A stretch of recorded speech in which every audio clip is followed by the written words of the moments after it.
You know the feeling, right? You're just trying to book a flight, or maybe read an article, or just log into an account, and bam, you're stopped dead in your tracks by what might be the internet's most annoying question.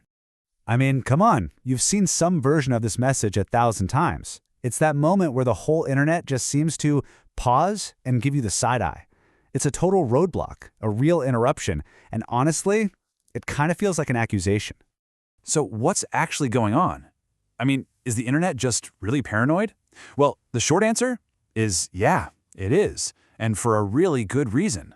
Turns out that simple, annoying screen, it's actually a tiny little peek into a massive, invisible war that's happening all around us all the time. Okay, so to really get why that verification page exists, we first have to understand what it's protecting all of us from. Because you see, that screen isn't the problem at all. It's just a symptom of a much, much bigger issue. Literally every single second you're online, there's this silent battle being waged behind the scenes. And it's not between people. It's a fight between automated systems. You've got the websites you love on one side, and on the other, you have an entire army of malicious bots. So, what even is a malicious bot? Well, it's basically just a piece of code, right? A little automated program designed to do one thing and one thing only: cause trouble, automatically and on a massive, massive scale. Just think of it like a digital pest, except it's been multiplied by millions.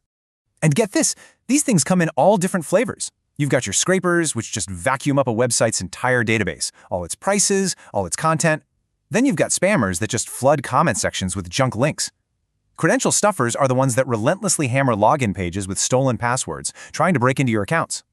And then there are DDoS bots, which are like a digital mob, just stampeding a website to crash it for everybody. This isn't just annoying, you guys. This is a full-on economic assault that costs businesses billions of dollars every single year. So, okay, if you're a website and you're facing this relentless automated army, how do you even begin to fight back? I mean, the scale is just way too big for a few human moderators. To beat the bots, you're going to need an automated defense. It's a classic case of fighting fire with fire, right? If you want to stop millions of automated attacks that are happening every single minute, you need an equally powerful automated security service that's standing guard 24/7. And you know, this gives us the perfect analogy for what's happening. Think of this security service as a digital bouncer.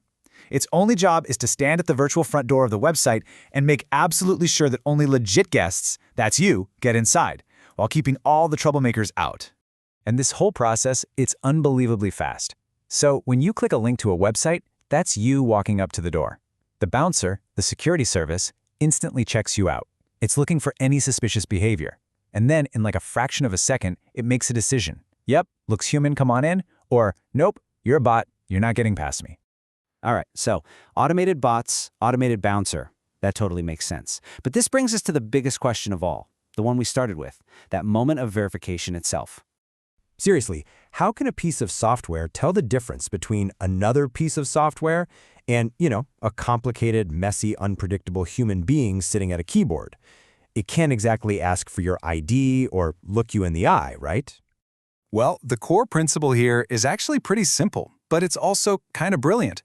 The security service, it doesn't care about your personal info. It's not interested in who you are. It's interested in the subtle, almost invisible signals of how you are. All those tiny little imperfections that prove you're human. Think about it like this. A bot's mouse movement, it's perfectly straight, totally smooth, unnatural. Your mouse movement is a little shaky, a little curved.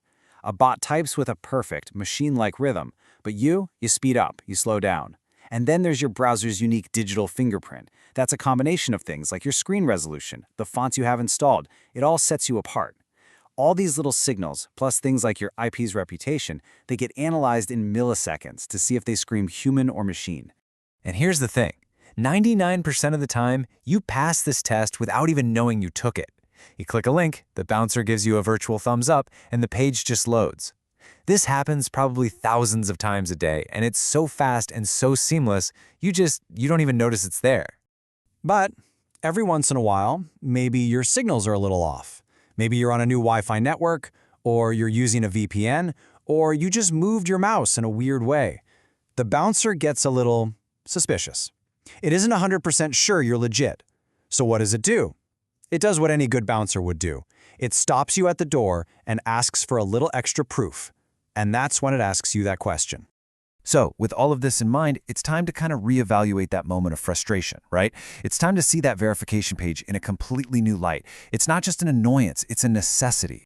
I mean, let's look at the trade-off. What's the cost? A 5-second delay, right? A moment of minor inconvenience. And what's the benefit? Well, it's an internet where your accounts are way safer, where websites aren't constantly crashing from attacks, and where prices aren't being illegally scraped and messed with. It's a really, really tiny price to pay for a functioning, stable web. So really, that verification page isn't an obstacle. It's a shield. It's the one visible piece of a massive, invisible defense system that's protecting you, the websites you use, and pretty much the entire internet from chaos. It's just the bouncer doing its job, making sure the party inside stays safe for everyone. But this whole system is based on one single idea, that bots behave like bots and humans behave like humans. So as artificial intelligence gets scarily good at copying our messy human behavior, how are the digital bouncers of the future going to be able to tell the difference? That's a question that I think we're all going to have to answer, and probably very, very soon.